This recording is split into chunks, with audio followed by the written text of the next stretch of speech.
La trêve sociale envisagée entre gouvernement ivoirien et partenaires sociaux et les dégâts causés par les pluies diluviennes font la une des journaux ivoiriens parus ce vendredi.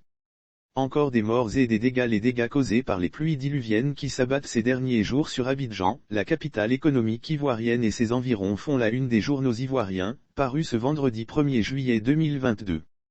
Ouattara impuissant face aux inondations, s'exclame le nouveau réveil.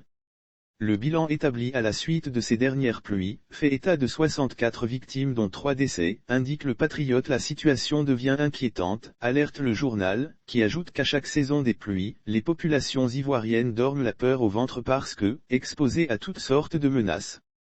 Le gouvernement lui-même ne semble plus maîtriser la situation, exprime le confrère.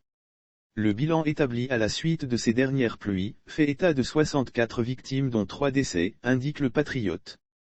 Encore des morts et des dégâts, regrette le quotidien d'Abidjan. 2 enfants tués au plateau, 64 blessés, écrit le jour plus. 2 pluies, 2 défaites pour Ouattara et le RHDP, titre Dernière Heure Monde sur le même sujet. Lire aussi trafic de drogue, des experts du FMI débarquent à Abidjan, le procureur Adou Richard interdit tout bruit. Autre sujet d'actualité, c'est l'ouverture des négociations visant la signature d'une nouvelle trêve sociale entre le gouvernement et les partenaires sociaux. L'Inter indique 345 doléances et revendications seront au menu des discussions. À l'ouverture, la ministre Anou Loto a salué l'esprit républicain des leaders syndicaux.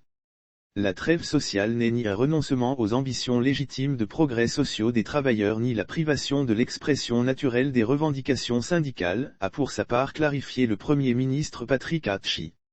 La première phase consistera en une série de rencontres entre les comités interministériels et les centrales syndicales, fêtières et syndicats de base des ministères.